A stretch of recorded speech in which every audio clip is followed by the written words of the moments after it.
Hello students, welcome back to my channel twin physics. আজ আমাদের আলোচনার টপিক ক্লাস 12-এ ছায়াপ্রকাশনী বই থেকে যে সলিউশন সিরিজটা চলছিল তার আজকে পরবর্তী প্রবাহ অধ্যায় থেকে এমসিকিউ #2। আজকের ভিডিওতে আমরা পরের 10টা প্রশ্ন নিয়ে আলোচনা করব, অর্থাৎ 11 থেকে 20 নম্বর প্রশ্ন নিয়ে আলোচনা করব। আশা করি তোমরা সবাই ভালো আছো, সুস্থ আছো এবং তার চেয়েও বেশি ইম্পর্ট্যান্ট তোমাদের প্রিপারেশন ফর উচ্চ মাধ্যমিক 2025 ভীষণ ভালো চলছে। তো 11 নম্বরের প্রশ্ন দেখো কি বলেছে। 11 নম্বরের প্রশ্ন বলেছে যে এসি বর্তনীতে কোন রাশিটি কম্পাঙ্কের ওপর নির্ভরশীল নয়। এখানে অবভিয়াসলি অপশান নাম্বার এ রোধ বা আর যেটা, সেটা কিন্তু ওমেগার উপরে ডিপেন্ডেন্ট নয়। এটা বাদ দিয়ে তুমি এক্সএল নাও, এক্সি নাও বা আরও কিছু নাও, প্রত্যেকটাই কিন্তু ওমেগার উপরে ডিপেন্ডেন্ট। বোঝা গেল। নেক্সট যে প্রশ্ন 12 নম্বরেরটা হচ্ছে একটি এলসিআর শ্রেণী বর্তনীতে সর্বোচ্চ প্রবাহ পাওয়ার শর্ত হলো আইটা ম্যাক্সিমাম পাবে যদি তোমার কি হয় XL = 0, XC = 0, XL = XC। Yes, option number C. XL যদি এক্সির সাথে সমান হয়ে যায় সেক্ষেত্রে কেবলমাত্র আর বেঁচে থাকে, আর আর বেঁচে থাকলে কিন্তু আমরা প্রবাহটা সর্বোচ্চ পেয়ে থাকি। ঠিক আছে, এক্সএল বা এক্সির মধ্যে কেউ যদি থাকে সে কিন্তু প্রবাহকে কমিয়ে দেয়। 13 নম্বর, এলসিআর শ্রেণী সমবায়ে রাখা এসি বর্তনীর অনুনাদ কম্পাঙ্ক এফ। আচ্ছা, যদি বর্তনীটিতে ধারকত্বের মান প্রাথমিক মানের চতুর্থ গুণ করা হয়, আচ্ছা, এফ = 1/2π√L C। এখন সিটাকে যদি আমি 2π√L × সিটাকে c/4 করি, তাহলে এই বাই 4টা চলে আসবে 1/2π√L/C, আর 1/4 হয়ে যাবে 1/2। তাহলে এই এফ ড্যাশটা হয়ে যাবে আগের 1/2 অংশ। কথাটা বোঝা গেল? এটা আগেরটা ছিল, এটা সি ড্যাশ হয়ে যাবে। বেশ, তাহলে এটা হয়ে যাবে f/2, অর্থাৎ অপশান নাম্বার এ। সংসদ নমুনা প্রশ্নে এটা এসেছিল, অর্থাৎ ইম্পর্ট্যান্ট একটা প্রশ্ন। 14 নম্বর বলেছে যে 300 ওহম রোধ বিশিষ্ট একটি কুণ্ডলীর 50 হার্জ কম্পাঙ্কে আবেশী প্রতিঘাত ইন্ডাকটিভ রিঅ্যাকট্যান্স, অর্থাৎ আবেশ XL, সেটা বলে দিয়েছে কত না 20 ওহম, আর আরটা বলে দিয়েছে তোমার 30 ওহম, আর ওমেগাটা বলে দিয়েছে, ওমেগা বলেনি অ্যাকচুয়ালি বলেছে কম্পাঙ্ক, অর্থাৎ এফ বলে দিয়েছে 50 হার্জ। পরবর্তীকালে সেটাকে চেঞ্জ করা হয়েছে, আর চেঞ্জ করে যেটা দিয়েছে এটাকে আমি কানেক্ট করেছি 200 ভোল্ট আর 100 হার্জে। 200 ভোল্ট আর 100 হার্জ। 100 হার্জটা কি এফ ড্যাশ। কথাটা বোঝা গেল? তাহলে এক্সেলের মান পরিবর্তন হবে। যদি আগে এক্সেল ছিল আর পরবর্তীকালে এক্সেল ড্যাশ, তাহলে আগে এফ ছিল, পরবর্তীকালে এফ ড্যাশ। তাহলে সেই ক্ষেত্রে যদি হয় যে এক্সএলের মান 20, এক্সএল ড্যাশ জানি না, এফের মান 50, পরে হলো 100, তাহলে এক্সএল ড্যাশের মান হয়ে যাবে 40 ওহম। প্রথম কথা, কারণ কম্পাঙ্কটা বেড়েছে দ্বিগুণ হলো। তারপরে বলেছে মধ্য দিয়ে তড়িৎ প্রবাহ মাত্রা কত হবে, অর্থাৎ কারেন্টটা কত। প্রশ্ন কি কারেন্টটা কত, এটা হলো বিষয়, তাই তো? তাহলে কারেন্টটা যদি পেতে হয় তাহলে আমাদেরকে যেটা করতে হবে সেটা হচ্ছে ভি, ভোল্টেজ /জেড।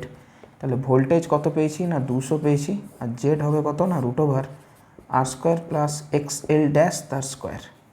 তাহলে এখানে হবে 200 আর এখানে হবে √R² মানে 30 তার স্কোয়ার প্লাস 40 তার স্কোয়ার হলো।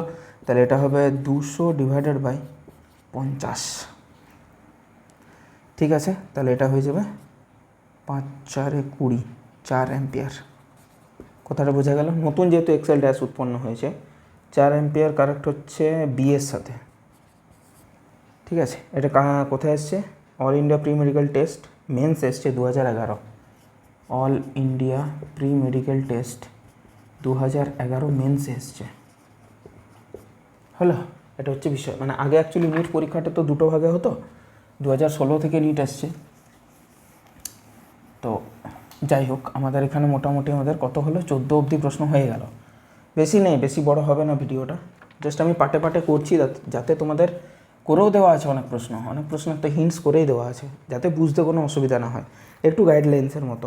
ঠিক আছে, 15 নম্বর, কিউ নট প্রারম্ভিক আধান বিশিষ্ট একটি সম্পূর্ণভাবে আহিত ধারককে t=0 সময়ে এল আবেশাঙ্ক বিশিষ্ট একটি কুণ্ডলীর সাথে যুক্ত করা হলো।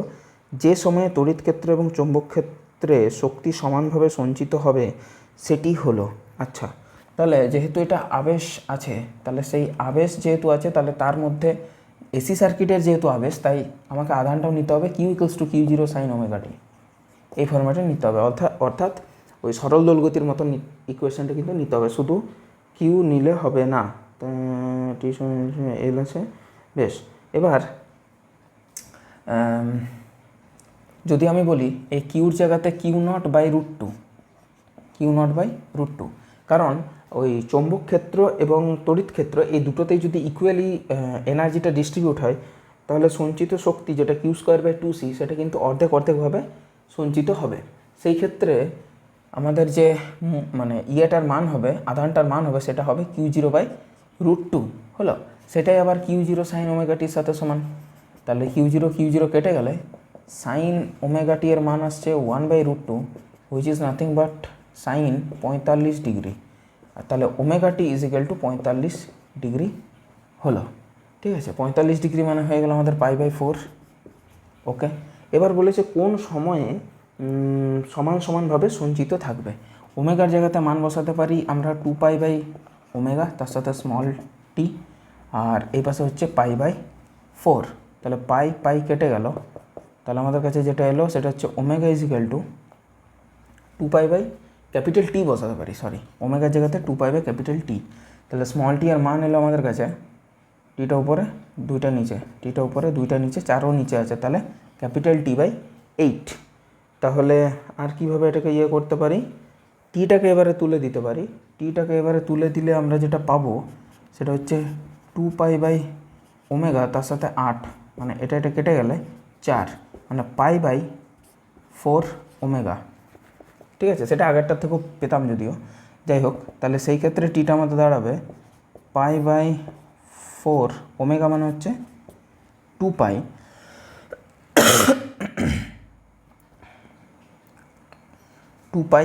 f। তাহলে এখানে π/8, পাই কেটে যাবে আবার, তাহলে 1/8 √LC।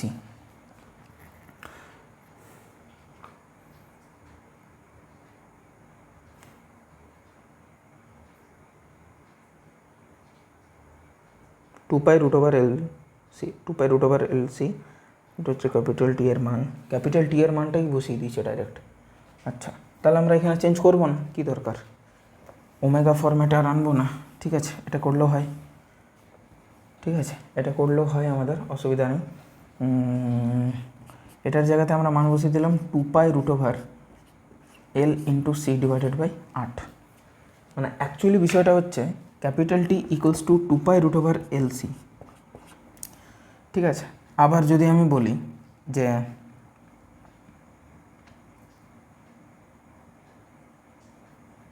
1/√LC = কত না, 2π/T। আবার 2π/T মানে ওমেগা, হ্যাঁ, ওমেগা মানে √LC।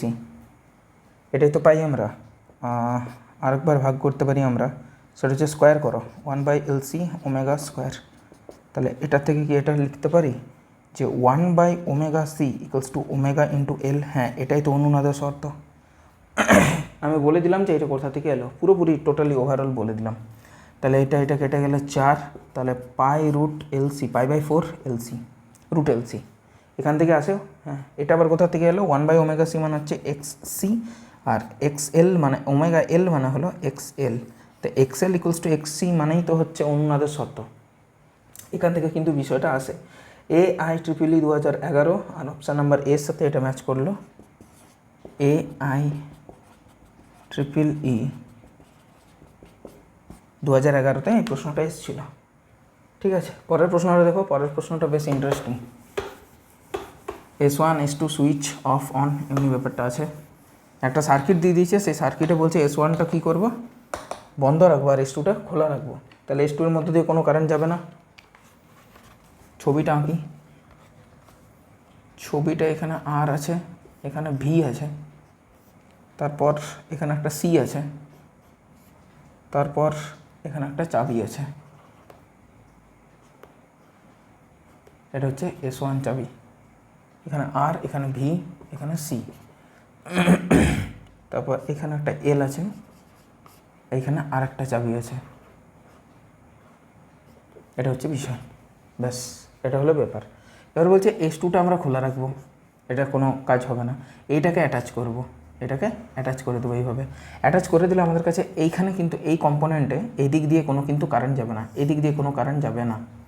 তাহলে আমাদের কাছে বর্তনীটা কোথাও একটা হয়ে যাবে, দেখো এই টাইপের একটা ভি, এখানে আর, এখানে একটা সি, আর এখানে একটা চাবি, চাবি তো নেই এখন, কানেক্ট করা হয়ে গেছে। তাহলে এটা গেল বিষয়। তাহলে কোথাও একটা সিআর সার্কিট হয়ে গেল। তাহলে সিআর সার্কিট তো হয়ে গেল। প্রশ্নটা কি বলেছে যে ধারকীয় সময় এটা এটা এটা এটা। আচ্ছা, তাহলে দেখো এই সিআর সার্কিটের ক্ষেত্রে আমরা কিউর মান জানি, Q equals to CV 1 minus e to the power minus t by tau. Yes, minus t by tau. হ্যাঁ ঠিক আছে। এবার টি এর মান যদি সাপোজ ধরো এটা 2 টাও হলো, 2 টাও, তাহলে এই কিউটা যেটা দাঁড়াবে সেটা হবে CV 1 minus e to the power minus 2 টাও ডিভাইডেড বাই টাও, এটা এটা কেটে গেল, তাহলে হয় CV 1 মাইনাস 1 বাই স্কোয়ার। ঠিক আছে, 1 minus e to the power minus 2, ওই একই ব্যাপার, ঠিক এটা হবে। তাহলে এটা ম্যাচ খাচ্ছে অপশান নাম্বার এর সাথে, অপশান নাম্বার এর সাথে। আর এই প্রশ্নটা এসেছিল AIEEE 2013, ভালো প্রশ্ন। অর্থাৎ সেই ক্ষেত্রে তোমার এটা জানাটা দরকার, এই যে রিল্যাক্সেশন টাইম বা ওই যে বলেছে সময় ধ্রুবক, টাইম কনস্ট্যান্ট বলে যেটাকে, সেটা হচ্ছে টাও। এই জিনিসটা জানাটা কিন্তু মানে আবশ্যক। এটা জানতে পারলে তবেই এই জয়েন্টের প্রশ্ন আর এটা করতে পারবে। জয়েন্টের অনেক কিছুই কিন্তু এক্সট্রা থাকে তো সিলেবাসে, আর যদি এটা না পারো তো এইচএস রিলেটেড অন্তত দুশ্চিন্তার কোনো কারণ নেই, এইচএস এই ধরনের প্রশ্ন আসবে না, সেই ক্ষেত্রে তোমরা নিশ্চিন্ত থাকতে পারো। দেখো 17 নম্বর, একটি রোধক, একটি আবেশক শ্রেণী সমবায়ে V0 সাইন ওমেগা টি, ভিটা কীরকম বলছে, V0 সাইন ওমেগা টি এর সাথে এইভাবে যুক্ত আছে। কি সার্কিট, আর আছে এবং এল আছে। বিভব বর্তনীর তড়িৎ প্রবাহের শীর্ষ মান আই যেটা হবে, আই হবে যেটা, সেটা হবে V/Z, which is V0 sine omega t divided by Z, যেটা হবে সেটা হবে √R² প্লাস XL তার স্কোয়ার। তাহলে সেই ক্ষেত্রে আমরা বলতেই পারি যে এটা হবে V0 divided by √R² plus XL তার স্কোয়ার, এটার সাথে গুণ হয়ে আছে sine omega t, and this is our I0। এটা হবে শীর্ষ মান। তাহলে কত দাঁড়ালো, V0 by R² plus ω² L²। হ্যাঁ, XL মানেই তো ω² L², তাহলে এটা আমাদের প্লাস আসবে, অপশান নাম্বার এর সাথে ম্যাচ করে যাবে। এটা ধরে অঙ্ক দিতে পারে, এটাই আর কি, মান দিয়ে দিল, অঙ্ক দিয়ে দিল। একটি 100 ভোল্ট 50 হার্জ এসি উৎসের সাথে একটি আদর্শ চোখ কুণ্ডলী সংযুক্ত করলে বর্তনীতে 8 অ্যাম্পিয়ার তড়িৎ প্রবাহিত হয়। আচ্ছা, তাহলে এক্সেলটা হবে কত, এক্সেল দিয়েছে, এক্সেল হয় ওমেগা ইন্টু এল সমান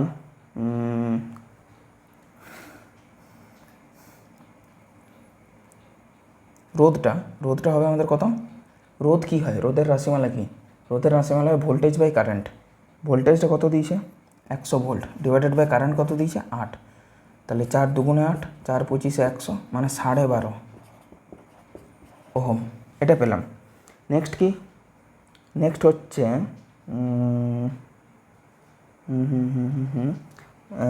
50 হার্জ ওমেগাটা দিয়ে দিয়েছে, তাহলে এল এর মান বার করো এখান থেকে 12.5 ডিভাইডেড বাই ওমেগা, তাহলে 12.5 ডিভাইডেড বাই ওমেগাটা দিয়েছে 50, তাই তো 50, তাহলে এটাকে 4 দিয়ে করলে হয়, দেখবে 12 4 48 2 20, হ্যাঁ 1/4, মানে এল এর মান এলো 0.25 হেনরি, এল এর মান পেয়ে গেলাম। এবার বিষয়টা হচ্ছে কি, আর দিয়ে দিয়েছে দেখো 10 ওহম, ওই একই উৎসের সাথে শুধুমাত্র আদর্শ রোধক যুক্ত করলে বর্তনীতে 10 অ্যাম্পিয়ার তড়িৎ প্রবাহিত হয়, 10 অ্যাম্পিয়ার তড়িৎ প্রবাহিত হয়। আচ্ছা, এবার আরটা বার করতে পারবো, ভোল্টেজটা তো সেই 100ই আছে, আর এই ক্ষেত্রে বলছে কারেন্ট পাই আমরা 10, তাহলে আমরা পাচ্ছি এটা 10 ওহম। যদি শুধু আর থাকতো, বলে দিয়েছে যে যদি শুধু আর থাকতো সেক্ষেত্রে এমনি ঘটতো। বেশ, তাহলে এই ক্ষেত্রে আমরা রোধটা পেয়ে গেলাম। এইবার দেখো কি বলেছে, এই জিনিসগুলো পেয়ে গেলাম। এবার বলেছে ওই রোধক এবং আবেশকটিকে এবার যদি দুটো একসাথে কানেক্ট করি, 100 ভোল্টের সাথে আর 50 হার্জ এসি উৎসের সাথে যুক্ত করলে, শ্রেণীর সময় যুক্ত করলে বর্তনীতে তড়িৎ প্রবাহ মাত্রা কত? আচ্ছা, বর্তনীতে তড়িৎ প্রবাহ মাত্রা আইটা কত? আই হবে ভোল্টেজ ডিভাইডেড বাই জেড। তাহলে আমাদের ক্ষেত্রে ভোল্টেজ যেটা কানেক্ট আছে সেটা হচ্ছে 100 ভোল্ট ডিভাইডেড বাই জেড, যেটা হবে সেটা হবে আর স্কোয়ার প্লাস এক্স এল তার স্কোয়ার। ঠিক আছে, কিন্তু এক্স এলটা এই ক্ষেত্রে চেঞ্জ হয়ে যাবে, সেটা হবে দেখো I equals to 100 divided by R, তো চেঞ্জ হবে না, আর কত আছে? আর আছে 10, তাহলে 10 তার স্কোয়ার প্লাস এক্স এল তার স্কোয়ার মানে ওমেগা স্কোয়ার এল স্কোয়ার। তাহলে হবে 100 ডিভাইডেড বাই রুট ওভার এখানে 100 যুক্ত ওমেগাটা চেঞ্জ হয়েছে, এবার 40 হার্জ নিয়েছি আমি, 40 হার্জ, 1 মিনিট, আগে নিয়েছিলাম 50 হার্জ।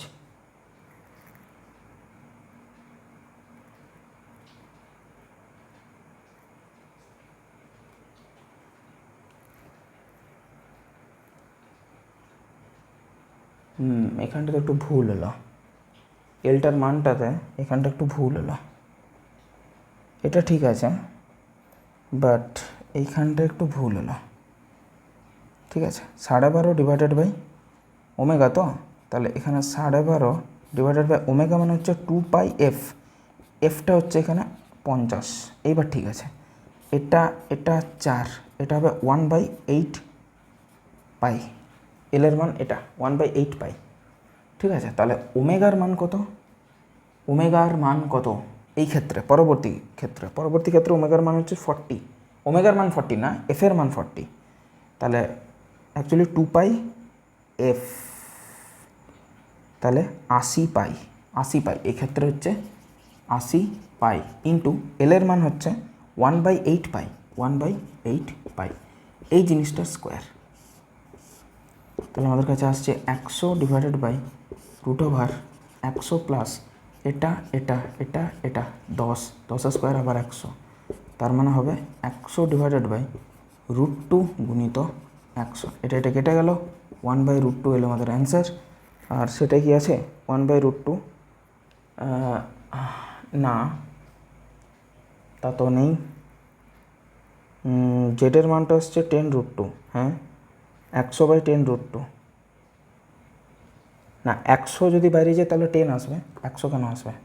এটা 10 আসবে, তাহলে একটা কাটবে, তাহলে এখান থেকে 10/√2, হ্যাঁ 10/√2 পড়ে থাকছে, √2 দিয়ে করণীয় নিরসন করবো, √2 মানে 5, মানে হলো 5√2 অ্যাম্পিয়ার। ক্লিয়ার, শর্টেড, এটা সি এর সাথে ম্যাচ করলো, ভালো প্রশ্ন। নেক্সট আছে যে একটি এলসিআর সার্কিট বর্তনীর আর সি আর এল এগুলোর প্রান্তীয় বিভবটা দিয়েছে 10 20 10, আর সি এল 10 20 10। তারপর কি বলেছে যে সমগ্র বর্তনীর 2 প্রান্তবিন্দুর মধ্যে বিভব প্রভেদ কত? আচ্ছা, এটা নির্ণয়ের রাশিমালা আমাদের জানা আছে, অসুবিধা নেই কিছু। আর সি আর এল 10 20 আর 10, এটা সবসময় নেগেটিভ হয়, জানার কথা। তাহলে আরটা একদিকে থাকবে মানে ভি আর, যেটা potential difference due to resistance, আর আরেকটা যেটা হবে সেটা হবে এমনি থাকবে 90 ডিগ্রিতে, সেটা হয় V C minus V L, যেহেতু ভিসিটা বড়ো এই ক্ষেত্রে। তাহলে 20 - 10 হুইচ ইজ 10, তাহলে 10-এ আর এখানে 10-এ এই দুটোতে পারপেন্ডিকুলার আছে, এটা কিন্তু ফেজর ডায়াগ্রাম দিয়েই হবে। তাহলে 10-এ 10-এ প্যারালাল হলে কী হয়? 10√2 হবে। তাহলে তুল্য বিভব, এটা হবে 10√2, তুল্য বিভব প্রভেদ। তোমাদের কোথাও সমস্যা হলে আমাকে কিন্তু অবশ্যই কমেন্ট সেকশনে কমেন্ট করবে, কোথাও সমস্যা হলে, এটা কেন হলো, কী হলো না হলো। এটার জন্য কিন্তু ভালো করে যদি ফেজর ডায়াগ্রাম বা ভালো করে যদি ওই কনসেপ্ট ব্যাপারগুলো যদি না ক্লিয়ার হয় তোমাদের, অর্থাৎ মানে যেটা পড়েছো সেটা যদি পরিষ্কার না হয়, তাহলে কিন্তু মাথায় কোনো মতেই ঢুকবে না, পড়াটা কিন্তু ক্লিয়ার থাকতে হবে। 20 নাম্বার কী বলেছে? একটি 1 মাইক্রোফ্যারাড ধারকের সঙ্গে যুক্ত এসি তড়িৎ উৎসের বিভবের মান ইজিক্যাল টু এটা কত না, is equal to 200√2 sine sorry 200√2 sine 100টি ভোল্ট, এটা হচ্ছে বিষয়। বর্তনীর তড়িৎ প্রবাহ মাত্রার আরএমএস মান কত? আচ্ছা, ধারকের সঙ্গে যুক্ত, আচ্ছা শুধুমাত্র ধারক আছে, আর কেউ নেই, এক্সই আছে শুধু। ঠিক আছে, কি জানতে চেয়েছে? বর্তনীর তড়িৎ প্রবাহ মাত্রার আরএমএস ভ্যালু। আচ্ছা, ওমেগাটা এখানে যেটা দেখতে পাচ্ছি আমরা, ওমেগাটা হচ্ছে 100 রেডিয়ান/সেকেন্ড। এখান থেকে ওমেগাটি ফরম্যাটে থাকে না, তাহলে ওমেগাটা অবশ্যই 100। আচ্ছা, 1 নম্বর। 2 নম্বর হচ্ছে বর্তনীর তড়িৎ প্রবাহ মাত্রার আরএমএস ভ্যালুটা। আচ্ছা, আরএমএস ভ্যালুটা এই ইটা মানে কিন্তু এখানে ভি এই ক্ষেত্রে, ঠিক আছে? তাহলে আমরা এখান থেকে E0টা দেখতে পাচ্ছি যে 200√2, এটাও ঠিক আছে কারণ এটাই তো আর পিক মান। আচ্ছা, আরএমএস মান যেটা হবে আরএমএস, সেটা হয় কত? সেটা হয় কিন্তু 200। আচ্ছা, এটা কি দরকার? হ্যাঁ, মানে E0/√2, E0/√2 এটা পিক মান কিন্তু E0/√2। তাহলে E0 যেটা হচ্ছে 200/√2, তার সাথে আর একটা √2 মানে 100 ভোল্ট, 100 ভোল্ট। ঠিক,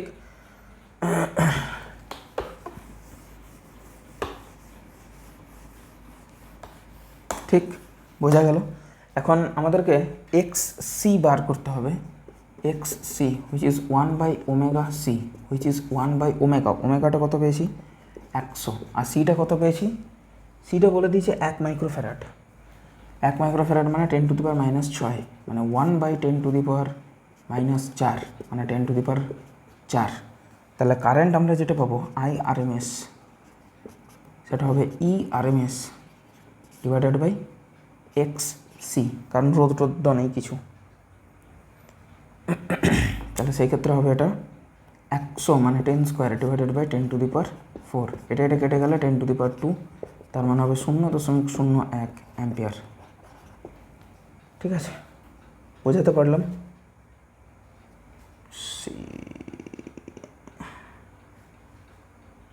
200√2/√2, এটা কেটে গেল। E0টা 200, তো 200 × √2। ওহো, 200 × √2 আছে, 200 × √2/√2, তাহলে এটা কেটে গেল আর 200 পড়ে থাকলো। ইস, মিস্টেক। তাহলে এটা 200 ভোল্ট। ERMS হচ্ছে 200 ভোল্ট, ERMSটা হচ্ছে 200 ভোল্ট, মানে 2 × 10²। এটা কেটে গেল, মানে 2/100, তাহলে 0.02 অ্যাম্পিয়ার, বা এটাকে করলে 20 মিলি অ্যাম্পিয়ার। তাই মিলছিল না, 20 milliampere. Option number D. 20টা প্রশ্ন এখানে করলাম শেষ। এর পরের ভিডিওতে আমরা আলোচনা করব 21 থেকে 29 নম্বর প্রশ্ন। মাত্র 10টা প্রশ্ন, তাও কিন্তু আমাদের অলমোস্ট 20 থেকে 23 মিনিটের মতো সময় লাগলো, কারণ বিষয়গুলো কিন্তু এরকমই। ওই জন্য আমি ধীরে ধীরে ছোটো ভিডিও বানিয়ে তোমাদের সামনে সার্ভ করছি, এটা হচ্ছে বিষয়। যাই হোক, দেখা হবে নেক্সট ভিডিওতে। টিল দেন পড়াশোনা করতে থাকো, ভালো থেকো, সুস্থ থেকো, টেক কেয়ার, বাই।